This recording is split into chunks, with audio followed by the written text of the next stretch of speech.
So welcome everyone to our weekly Take Charge of Your Life discussion. Our focus really here is self-mastery, living an abundant life while really living into our fullest potential and becoming who we were designed to be. And so today our talk will be focusing quite specifically on that. I am Roberta, and I am a holistic health practitioner and a quantum nutrition testing practitioner. And I'm working with Tish here on the mindset mastery with being an elite mentorship trainer for Peter Sage, and just really focusing on mind, body, and soul transformation and wanting people to live empowered, not to stay stuck. I'm Tish from Growth-Centric Living. I'm a mindset trainer and a personal transformation guide.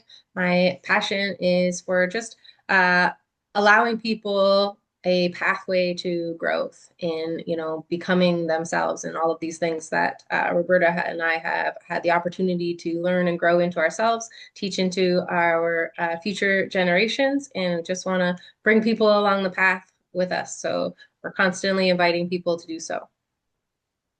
Yeah, and the person that we've been trained under is Peter Sage. He's who we're representing in our work. And Peter is a globally recognized human behavior expert, and he's been doing this for like 35 years at this point. He's an author and motivational speaker, and he's really known for his ability to help people transform and come into their own self-mastery and their own full potential. He's a 6-time TED Talk speaker and a best-selling author, and he does really magnificent things. He just completed a 3,000-mile row across the Atlantic this year.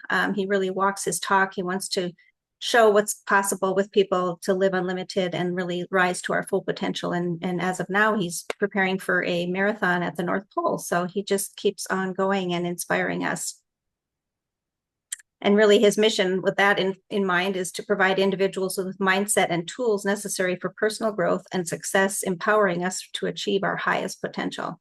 And he's definitely been a mentor that we are, been so blessed to be a part of and to learn from. It's truly transformative. And then the structure of our call for today is going to be, we're providing a framework really for mind, body, and soul transformation. So when we talk about the mind, we're talking about living empowered. When we talk about the physical body, we're talking about living healthy. And then from the soul realm, we want to talk about living free. And Tish is going to introduce us to our topic. So we're going to show you a little video from Peter that has one of our main lessons from our his signature program that Roberta and I are both certified trainers for. And this one is called Letting Go of Perceived Imperfections, where Peter talks about an area where we tend to really beat ourselves up in our self-image. So we'll share the video, and then we will provide you with tips in our mind, body, soul areas.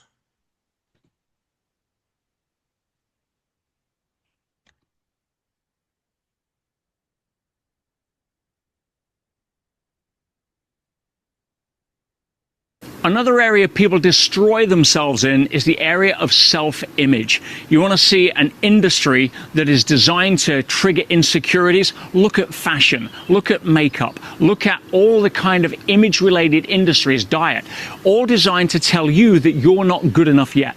And if we start believing that, that's going to have a massive impact on our self-esteem, on how we show up on a date, on how we perceive ourselves in front of other people, and therefore listening for criticism and being triggered by that rather than compliments. So what's a way you can start to turn that around? Well, if you feel that you have imperfections, rather than fight them, rather than try to hide behind them, when you start to accept that, hey, that's just part of my uniqueness, that's just who I am, and I'm okay with that. Once you become okay with an imperfection, it stops biting you. And now you can focus on how to be able to create better things in your life and your image than focus on the old. Thanks, Tish. And yeah, our focus for this will be letting go of those perceived imperfections in each area of our framework here. So in the mind concept, what I've thought about is reframing that story of imperfection so that we just have a different mindset. They're just mental constructs, those imperfections, they've been put there by conditioning, by, people from our past that had expectations of us, by comparing ourselves to our peers growing up, and just in the world, the culture now is full of comparison with social media. It's just, it's out of control, and giving us that programming that we're not enough. And of course, marketing, is so brilliant at pulling us into that, whether it's the fashion industry or, makeup industry. There's just so many areas that we are pulled into a mindset of we're not enough and we need something else outside of us to be okay, to be enough. And like Peter said, that really destroys the self-image. I know for myself, even, many years back when I was growing up and a teenager, I just had my self-image was just shattered, and I just didn't have any, because of conditioning, because of expectations people had, and just, the way I was programmed in a somewhat dysfunctional home. So it's been a long journey to come back to myself, but it's entirely possible. And so what really, when we look at these we call flaws, or these imperfections that we think are there, there's really something beautiful behind it. It's almost like, our path, and maybe that's just part of being in Earth School, is to go through these challenges and to uncover that beauty in us. But it's really something that's disguised within us, that's really quite magnificent, or very by design. The way we were made is by design. We weren't made as a mistake or a flaw or something that we should spend our whole life trying to fix or change. We were good enough just because we're here, period. There's no need to prove anything. I think a strong area for me, especially, is being a mom. And when we think about social media and how watching the highlight reels of everybody that's making homemade bread and it looks like they have it all together, I think we're changing our culture slightly, and there's a lot more people kind of speaking out about moms specifically in the overwhelm. Like, you don't have to do it all. It's okay. It is okay exactly with whatever you're getting done in the day, and letting yourself off the hook in that way. If you're loving on your children and you're able to provide them with a home, or maybe even you have some other imperfections like we're talking about, or some flaws that your children can learn from in how to pick up and persevere. Like, there are lessons in everything, and we need to really sort of embrace that and who we are. Like you were saying, there's some brilliance in some of those imperfections and some of our mistakes. We need to really be able to, lean into that and love ourselves like we are. Mm-hmm. Yeah, and I think of how that impacted my life in a very specific area was, external looks. I spent exhaustive amounts of energy trying to look a certain way, like literally till I was 50 years old. That was the program running in my head.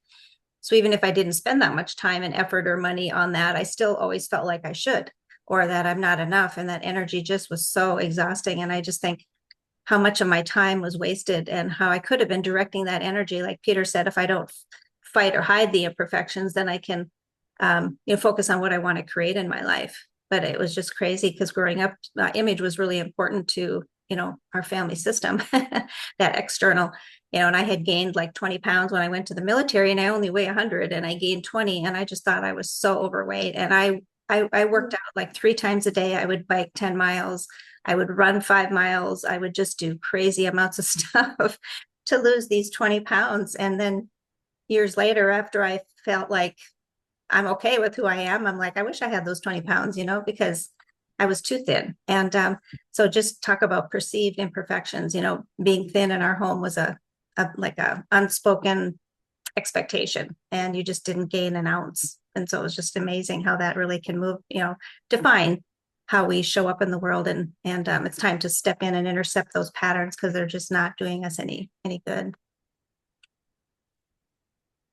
And then the tip I have for this is, instead of thinking about what's wrong with me, think about what is beneath that perceived imperfection, and really try to maintain, to refocus our mental construct around that. When we start doing, like we shared in the past, an inventory of awesomeness, or writing down what's right about me, what's good about me, and you can just do 1 or 2 things a day. It's not like it has to be such a long, drawn out affair, and it's not going to take as many years as it took me to kind of lose my image and to be stuck in that. It's not going to take that long to get out of it and get to a really, much better place in my mindset and my understanding.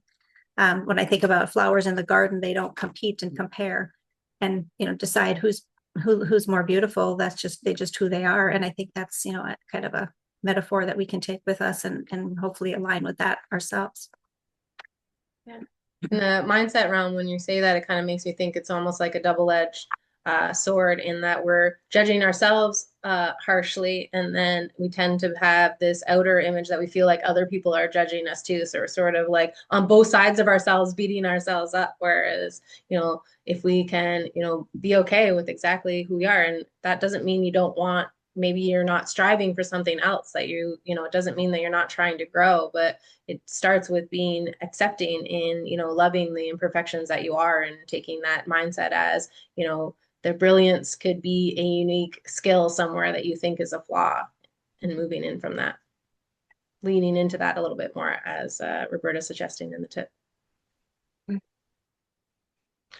Okay, and that brings us then into the body, which is obviously, I don't think anyone would doubt Roberta's testimony there in how she has spent her life. And certainly there is tons of, society, social media, just constantly sort of pounding in us this not good enough physically in our body. You need to be skinnier, you need to be prettier, you need to be like blonder sometimes, or, which is completely ironic when we think about, hair dye. I was just talking to Roberta about how, my grays are starting to kind of come in, and you feel like, well, I'm not supposed to show that. Like I'm supposed to be, embarrassed about that because I'm aging. Meanwhile, there's a whole trend of, people dyeing their hair silver.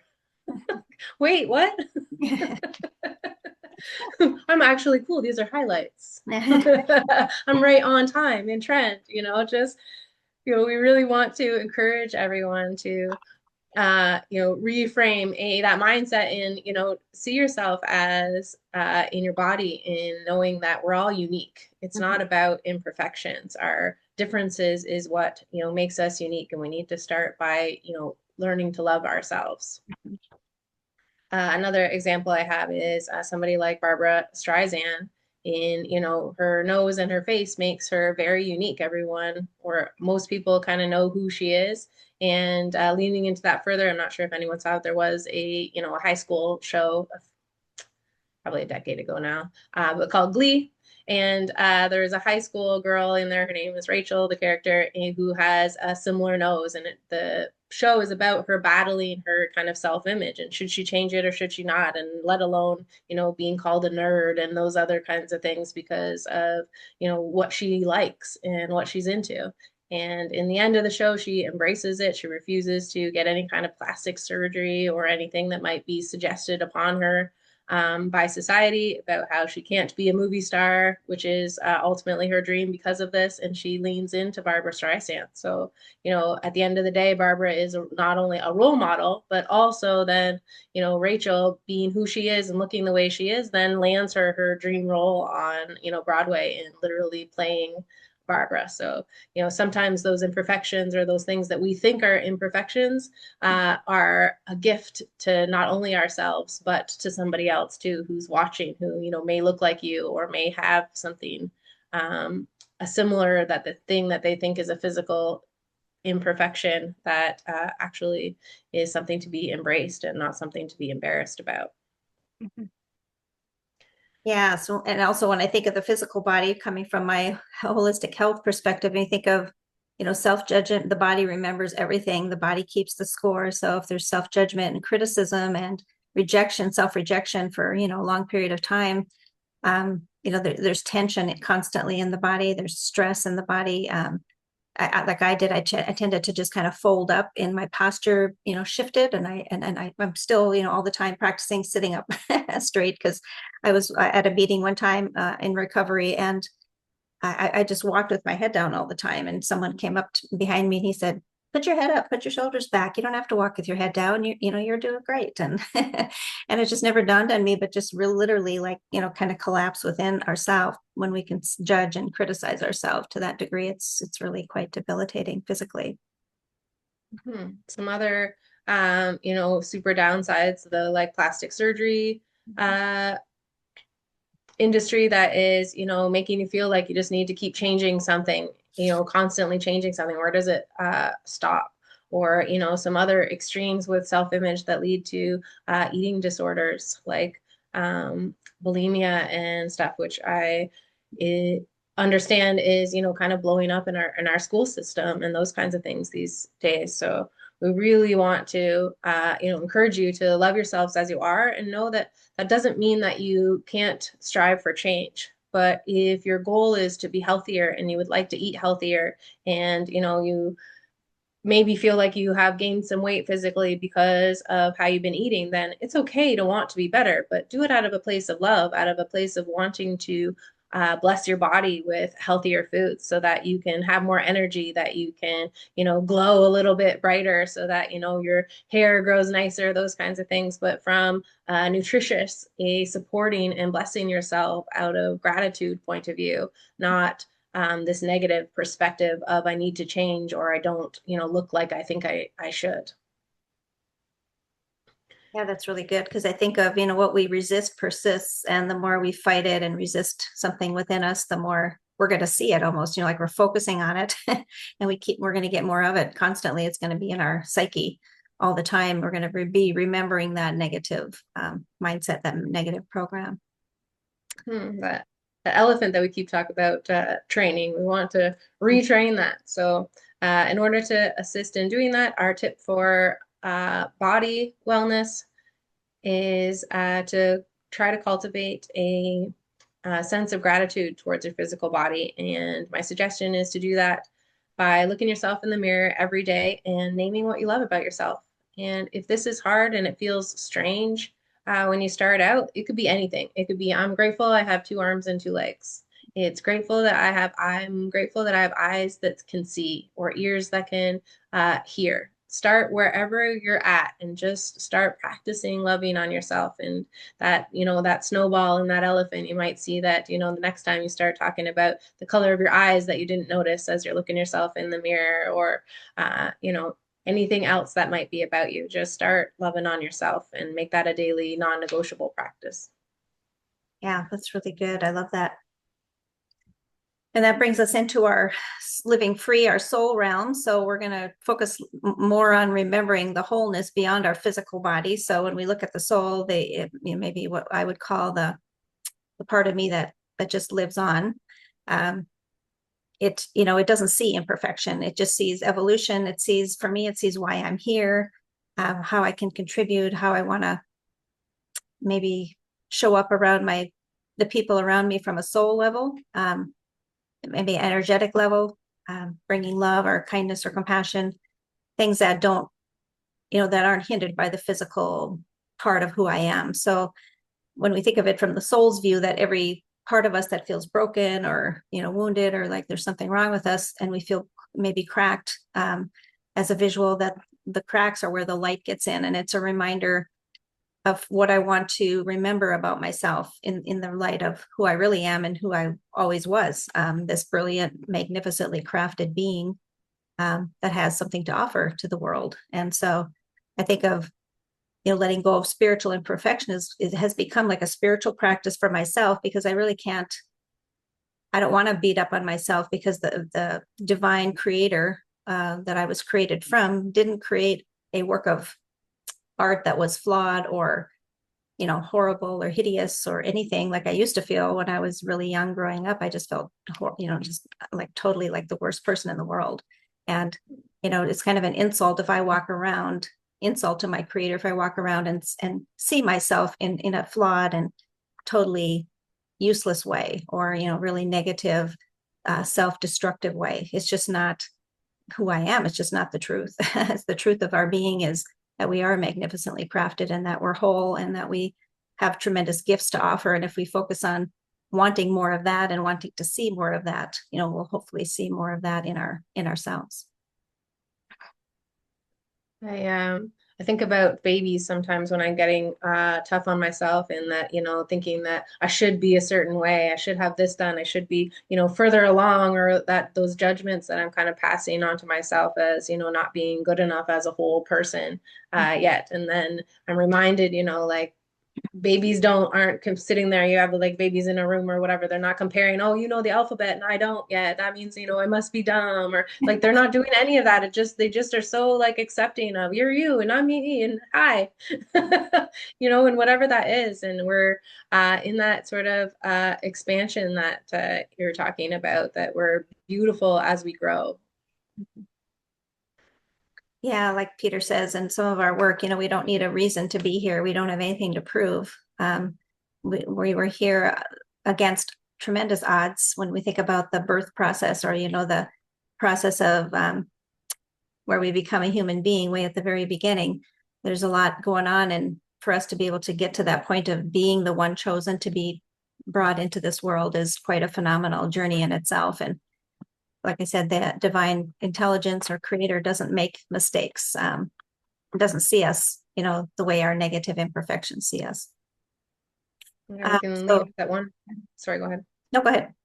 I was just gonna say that 1 billion to one or something like that, that we were born in this place from these parents with this uniqueness is exactly what we're talking about, with this DNA, with this brain sense, these thoughts, these creative features, like 1 billion to one. If that doesn't, inspire you to see how wonderful and glorious you are, Mhm. you know, I don't know what will. Yes. That definitely has been, something that has helped me. Mhm. Yeah. It really helps to be around people who can mirror back to us our greatness too, because sometimes like I've been so mired in negative, toxic belief about myself that I couldn't see. Like if I looked in a mirror, I saw something that wasn't me. I saw the negative, for like I said, till I was 50 years old. And then I remember looking in the mirror at that point after doing significant deep work into, transformation. And all of a sudden I didn't have a judgment. And that was like such a definitive shift in my, journey. And I didn't care if I was the most beautiful person in the world. I don't care. But I don't see myself as the, unattractive either. I just am. And that was just such a freeing experience to have, and to know that that's who I really am. That's the version of me that I know that I was created for. And so really our tip for this is just, for me, I'm just thinking of, Tish's idea of looking in the mirror every day and seeing what's good about you. I would just add to that to just maybe say it, look straight into your own eyes and say, I am already whole. And just let that sit there, because just saying that myself, I can just feel it like there's nothing I have to do. I already am that which I seek. There's no lifetime of struggle or spending a bunch of money on things that are, going to prop me up or anything. It's just, I am already that which I seek. So it just kind of brings peace and rest, I guess, to my soul to think about that. Beautiful. So in summary, under mindset, we want to talk about how your imperfections are a hint maybe of your brilliance. So switch that around, instead of beating yourself up for things that you see, but why is this unique about me? How can I capitalize on this uniqueness? Looking for ways that you're different, opposed to why you're not the same. Under body, we want to encourage you to cultivate an attitude of gratitude and self-love. Let self-love be the reason that you decide to make any changes to improve your health habits. For example, when we talk about your physical body, and not out of a sense of I'm not good enough, or I need to look a certain way because, society, or I feel like I should. Okay. Really embrace that uniqueness, especially in the soul realm. You are a glorious, spiritual being. You're whole just the way you are. And like a caterpillar that is just as amazing form of life as its butterfly that it is transforming into. That's kind of how I see the soul and our completeness, moving through this life. Yes, thanks, Tish. And so I guess we'll wrap this up and just, invite you again today, if today's conversation stirred something in you. Maybe you are thinking about how much effort you've put into, trying to be something you're not, and you would be, very relieved and free if you could let go of that drive and that image and those patterns that are really holding you back. with the Elite Mentorship Forum, the work that we help people transform and create that deep, lasting change. We're not looking for perfection. We're just looking to liberate us into our true, authentic self and really embody that. And it's amazing. I always say I went into EMF as one person and I came out a different one. I with a total different mindset about the world and a model of the world and a model of myself. So it's hard to even put into words, but it's a very definitive process. It's a whole module on self-love that the course teaches, and it definitely has been inspirational to me in changing, all of these areas of my life, mind, body, and soul, and how I look at myself and love on myself on a regular basis.